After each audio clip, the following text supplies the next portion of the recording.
To a special address by Prime Minister Narendra Modi to mark Ugadi Parv in Andhra Pradesh through video conferencing. इस बार देश में लाखों भक्त लोग एक राज्य से आकर दूसरे राज्य में मनाने वाली धार्मिक मेला है वो उगादी मेला। इस उगादी मेला पर कर्नाटक राज्य से 10 लाखों के ऊपर भक्त लोग पादयात्रा से आकर श्रीशैल भ्रमरांबा मल्लिकार्जुन को दर्शन करके और साथ साथ में श्रीशैल जगत गुरु पीठ को दर्शन कर लेके उनका जन्म को पुनीत कर लेते हैं। इस शुभ संदर्भ पर राष्ट्रीय जन जागृति सम्मेलन के सहयोग से और श्रीशैल जगत गुरु पीठ की तरफ से मंच पे विराजित श्रीशैल जगत गुरु स्वामी जी को स्वागत करते हुए साथ साथ में मंच पे विराजित शिवाचार्य लोगों को और माताजी लोगों को स्वागत करते हुए हमारी प्रधानमंत्री जी माननीय नरेंद्र मोदी जी को हम सुस्वागत कर रहा है।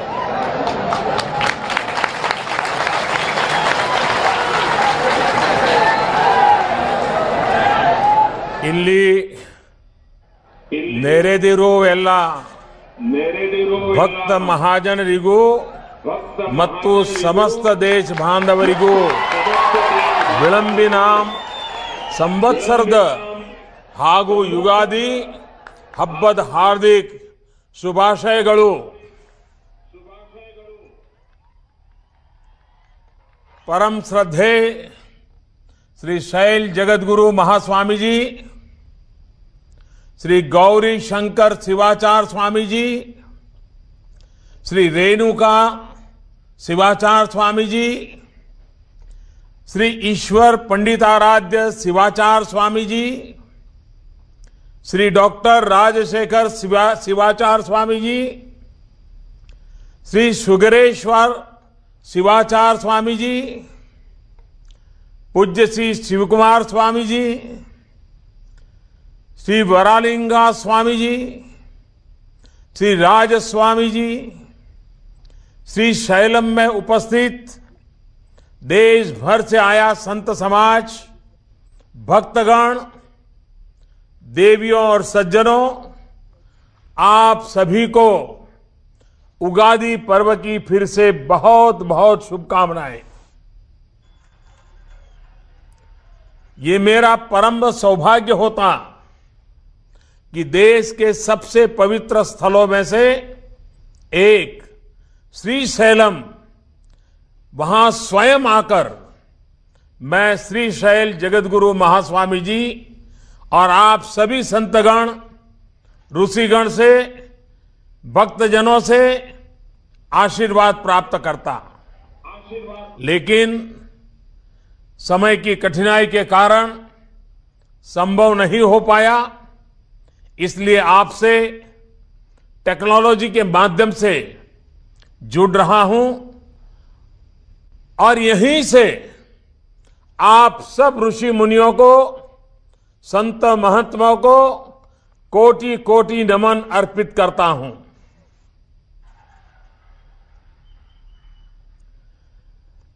महर्षि वेदव्यास ने श्रीशैलम की महत्ता बताते हुए कहा था कि यहां दर्शन करने वाले लोगों का हर तरह के बंधन से मुक्ति मिल जाती है।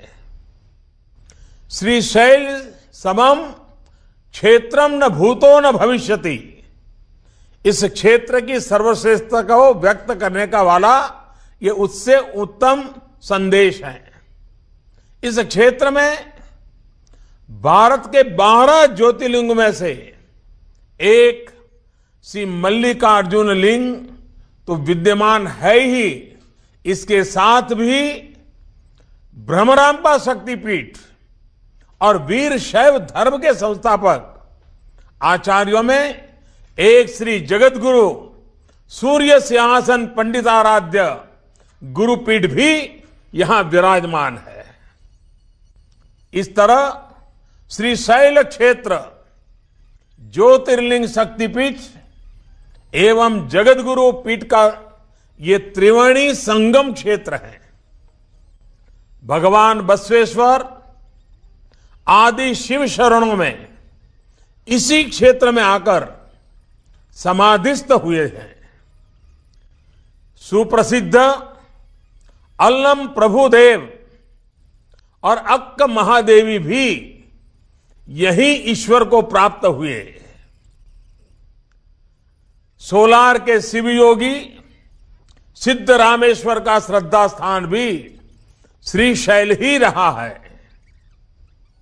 हेमरेड्डी मल्लम्मा भी मल्लिकार्जुन की भक्ति के कारण सुप्रसिद्ध हुई। ये भारत का वो दिव्य क्षेत्र है जो पूरे राष्ट्र को आशीर्वाद देता है, प्रेरणा देता है, नई शक्ति देता है। इस पवित्र संगम क्षेत्र में महास्वामी जी प्रतिवर्ष उगादि के अवसर पर राष्ट्रीय जागृति का ये महत्वपूर्ण कार्यक्रम आयोजित करते हैं।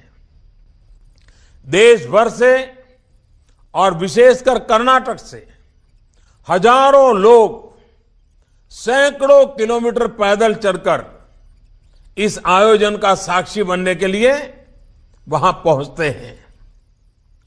राष्ट्रीय जागृति और आस्था के इस महान यज्ञ में शामिल प्रत्येक श्रद्धालु को मेरा करबद्ध प्रणाम है। उगादि का अर्थ होता है एक युग की शुरुआत। उगादि मानव जीवन की शुरुआत का ही पर्व है। सृष्टि की रचना की शुरुआत का पर्व है। ये नई उम्मीदों, नई आशाओं, आकांक्षाओं का पर्व है। ये प्रकृति का पर्व है, ये पर्यावरण का पर्व है, ये जीवन में नए आरंभ का पर्व है, ये नए संकल्प का पर्व है। कल कर्नाटक, आंध्र प्रदेश, महाराष्ट्र में, देश के अनेक राज्यों में लोग नए घर के निर्माण की शुरुआत करेंगे, नई गाड़ी खरीदेंगे या नया ट्रैक्टर खरीदते हैं, नया कारोबार शुरू किया जाता है, दुकान में कुछ नया काम शुरू करवाया जाता है। इस पर्व को मना रहे प्रत्येक व्यक्ति को मेरी तरफ से अनेक अनेक शुभकामनाएं। मेरी कामना है कि आप सभी को भरपूर पुण्य मिले, प्रसाद मिले। हमारी परंपराएं किस तरह हमें जीवन के सिद्धांतों से परिचय कराती हैं, उसका बेहतरीन प्रमाण है बेवू बेल्ला प्रसाद। मुझे उम्मीद है आप सभी कल बेवू बेल्ला या उगादि पचड़ी का स्वाद लेने वाले हैं। जैसे उसका स्वाद थोड़ा कड़वा, थोड़ा मीठा होता है, जीवन भी तो इन दोनों स्वादों से भरा हुआ होता है। कुछ मीठापन भी होता है, कुछ कड़वापन भी होता है। हार जीत, सुख दुख, जीवन के उतार चढ़ाव, एक गुड मंत्र कितनी आसानी से हमारे संस्कारों में परो दिया गया है। जो लोग हमारे देश के इतिहास से परिचित नहीं है, ऐसे लोगों को कभी इसके बारीकियों का, उस परंपराओं का और उसके प्रभाव का कभी अंदाज नहीं होगा।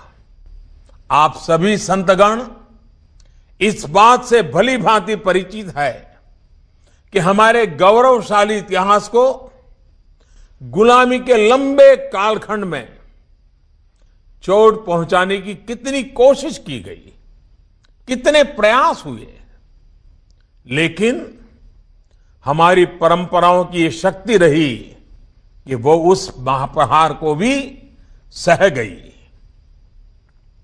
आखिर ऐसी क्या शक्ति थी हमारे देश में? आखिर कौन था जो देश को उस समय संभाले हुए था।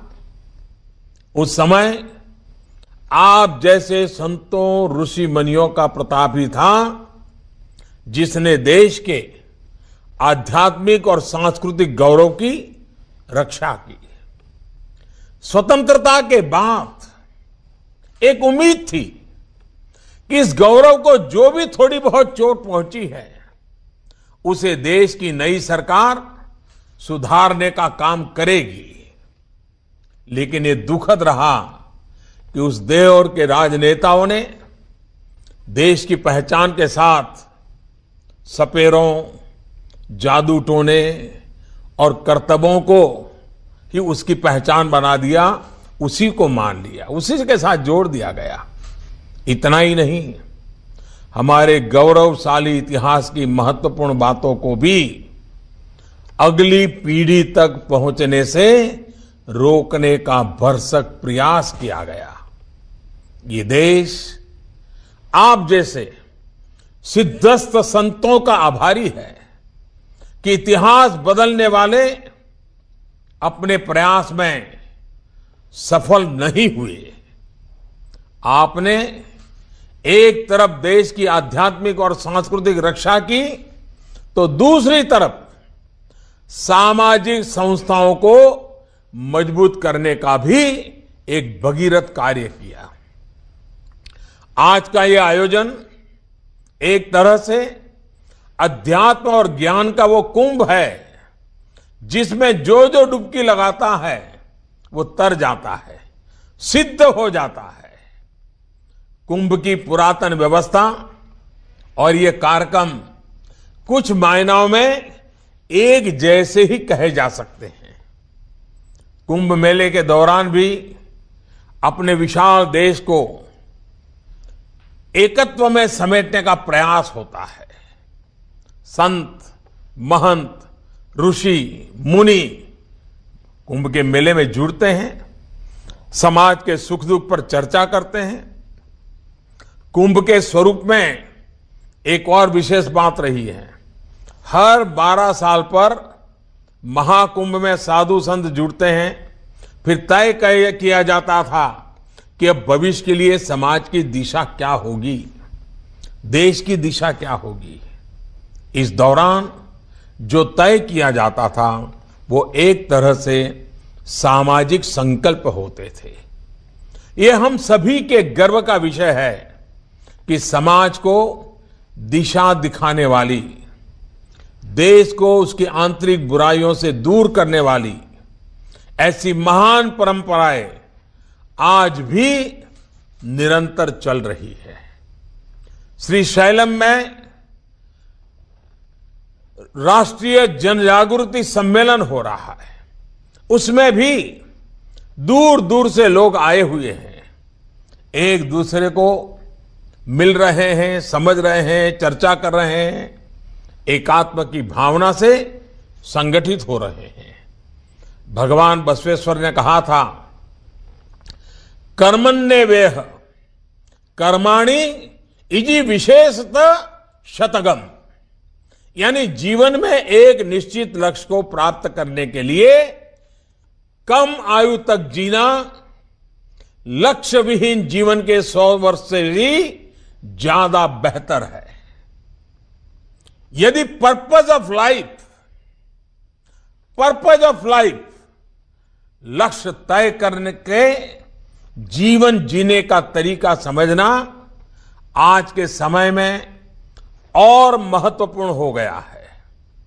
आप सभी इस बात से भली भांति परिचित है कि कैसे हमारी सरकार ने भगवान बसवेश्वर के इन वचनों को अपनी कार्यशैली में उतारा है।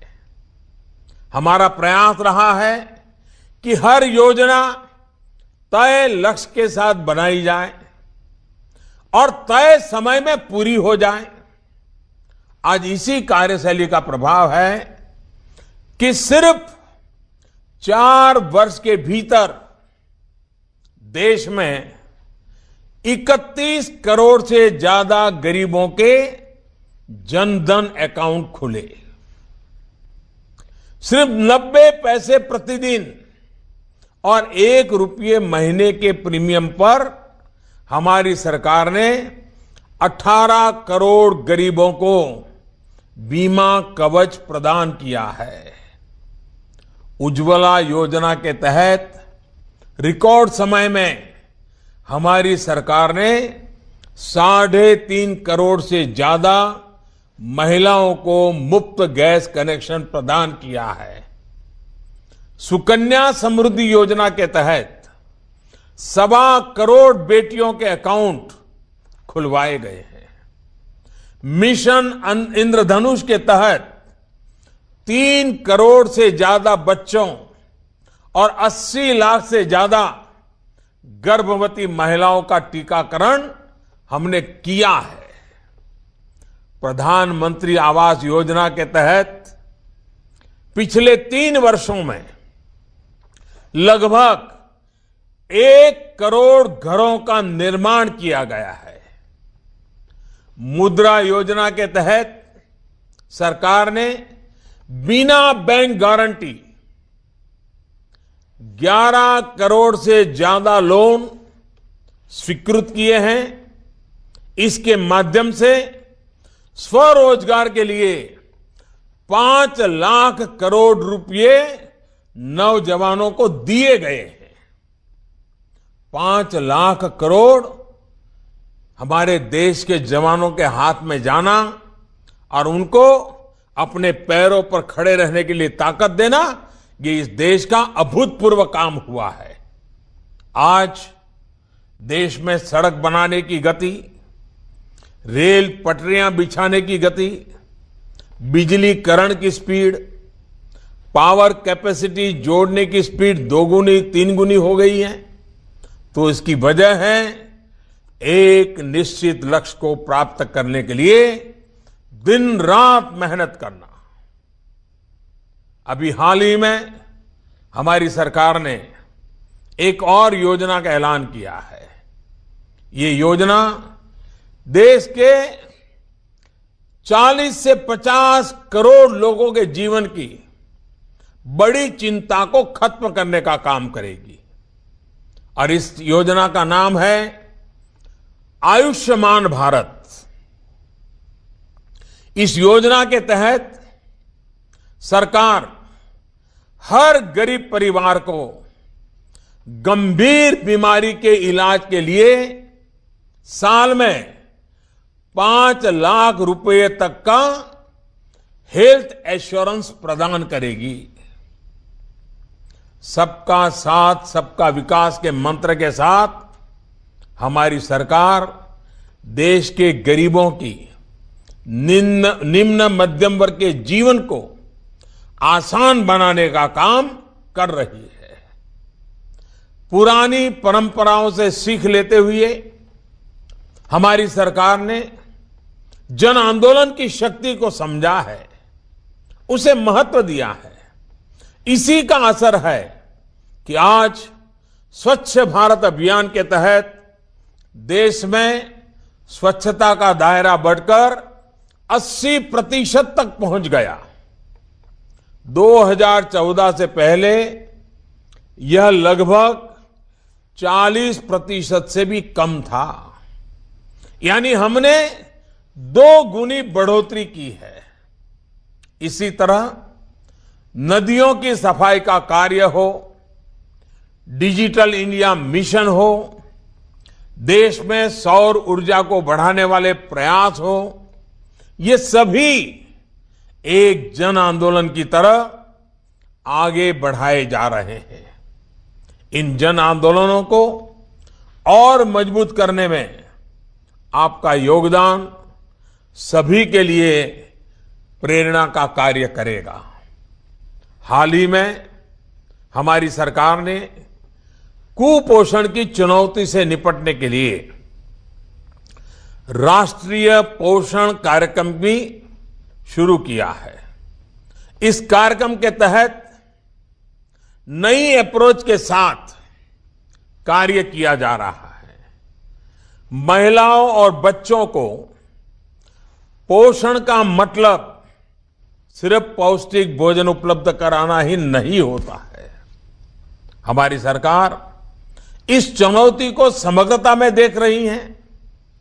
अगर सिर्फ पौष्टिक भोजन उपलब्ध कराए जाएं और मां और बच्चे के आसपास गंदगी का वातावरण हो, उन्हें सही समय पर सही टीके न लग रहे हो, गर्भावस्था के दौरान माता की सही देखरेख न हो और जन्म के शुरुआती महीनों में बच्चे को मां का पर्याप्त समय न मिले, तो इसका दुष्परिणाम कुपोषण के तौर पर दिखने को मिलता है।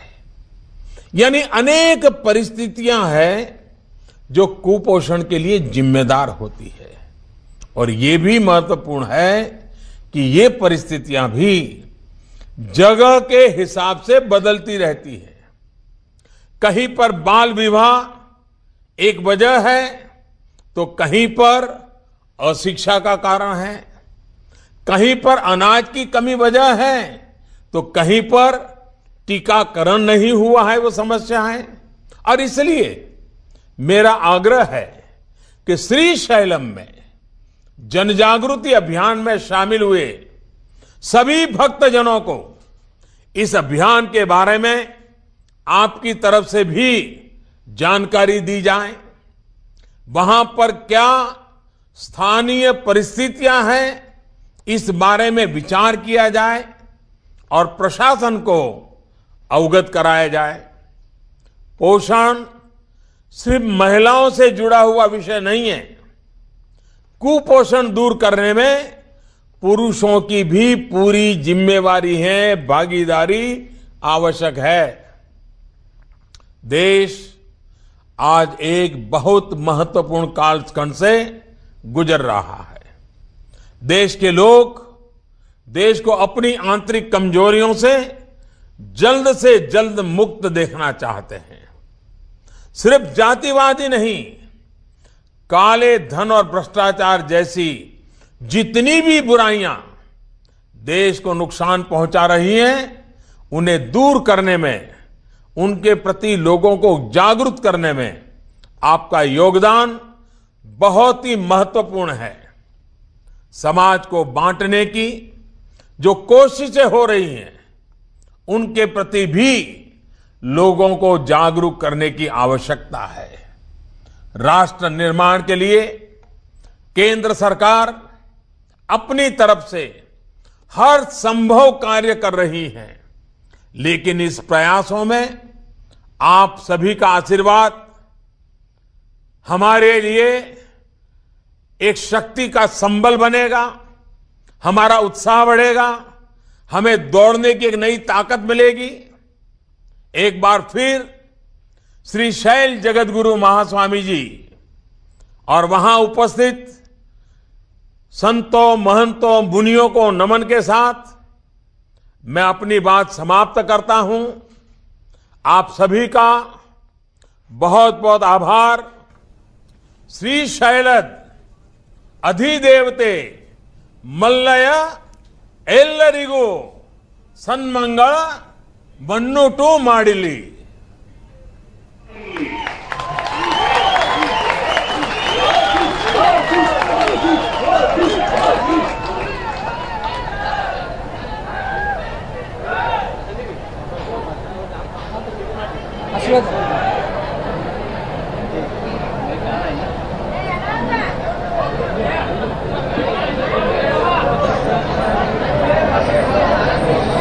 ओम शक्ति विशिष्ट परब्रह्मणे नमः। पंडितं पंडिताराध्यं पिंडादिस्थलबोधकम् अखंडं दंडवद्वंदे सूर्यमंडलमंडितम्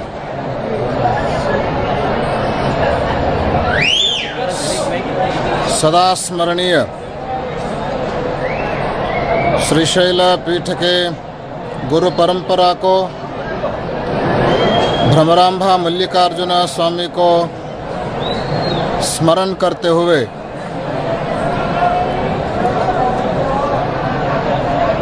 श्रीशैल पवित्र क्षेत्र में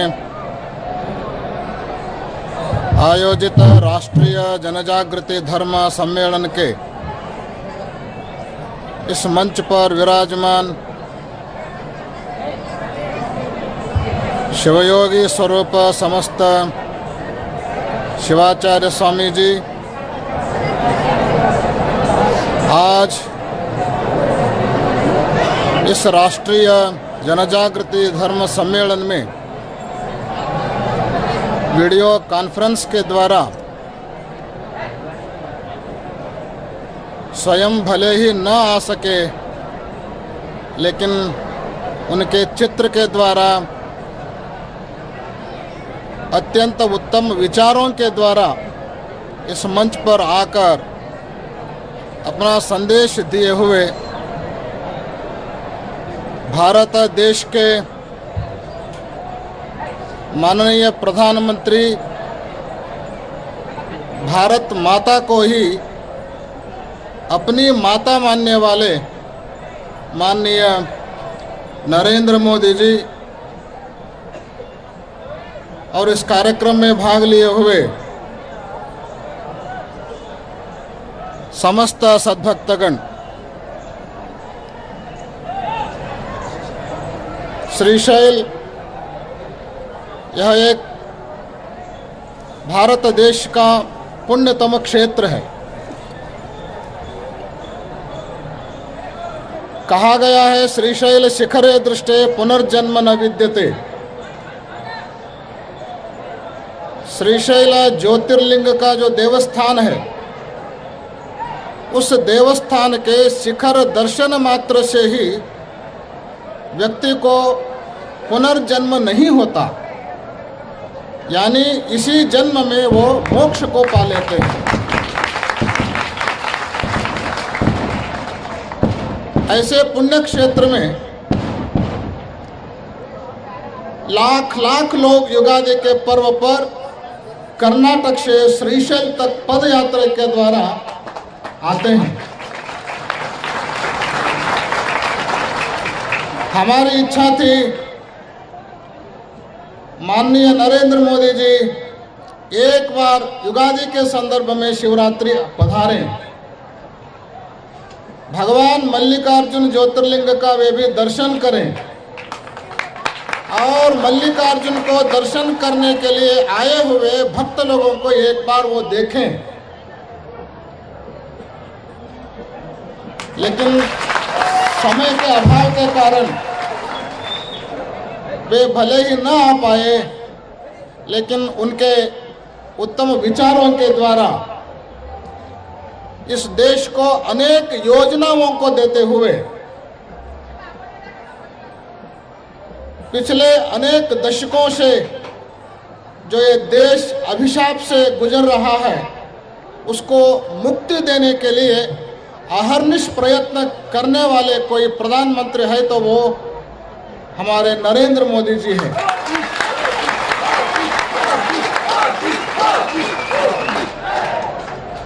आज मोदी जी प्रधानमंत्री पद पर आने के बाद राष्ट्रहित के लिए, सामान्य लोगों के हित के लिए बखूबी योजनाएं दिए हैं। उन योजनाओं को लोगों तक पहुंचाने का काम होना चाहिए। आने वाले दिनों में हम आशा करते हैं कि अगले शिवरात्रि के बाद आने वाले युगादि के संदर्भ में हम बहुत बड़ा सम्मेलन का आयोजन करने वाले हैं। मल्लय्यन भक्तर बृहत् समावेश, मल्लिकार्जुन के जो भक्त हैं उन भक्तों का ही एक बहुत बड़ा मेला हम रखने वाले हैं। युगादि के अमावस्या के दिन शाम को रखने वाले हैं। हम एक साल पहले ही मोदी जी को आमंत्रण करेंगे कि अगले साल स्वयं आकर के उस मेले का उद्घाटन करेंगे और सभी लोगों को समाधान करेंगे। मोदी जी, आप के पास समय बिल्कुल नहीं है। देश के लिए आप हर क्षण का उपयोग करते रहते हैं। उतने व्यस्तता के बावजूद भी 30 मिनट का समय हमारे भक्तों के लिए आपने दिया। उसके लिए हमारे भक्तों की ओर से आपको हम शुभकामनाएं देते हैं। हमारे सभी भक्तों को आपने युगादि के शुभ पर्व पर हार्दिक शुभकामनाएं व्यक्त किए, लेकिन हम भी हमारे सभी भक्तों की ओर से युगादि के शुभ पर्व पर आपको हार्दिक शुभकामनाएं प्रदान करते हैं। हम भगवान मल्लिकार्जुन भ्रमरांबा और जगत गुरु पंचाचार्यों से प्रार्थना करते हैं, आपका आरोग्य ठीक रहे, आपकी उम्र ज्यादा हो और इसी तरह 100 से अधिक साल तक देश की सेवा करने के लिए आपको शक्ति प्रदान करें।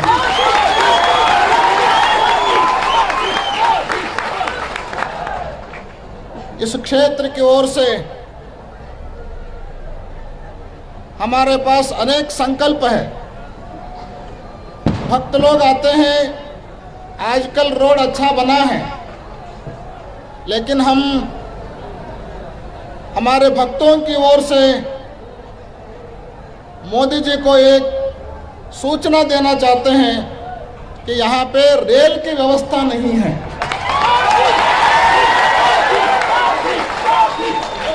इधर एक ट्रेन की व्यवस्था हो गई तो हमारे भक्त लोग आराम से आकर के क्षेत्र का दर्शन करने के लिए एक बहुत बड़ा व्यवस्था किया जैसा हो जाएगा। आने वाले दिनों में आप अवश्य इसको पूरा करेंगे। आपने नदियों का जोड़ने का काम किया है, रास्ताओं को जोड़ने का काम किया है, इसके साथ साथ ज्योतिर्लिंगों को भी जोड़ने का काम आप करेंगे,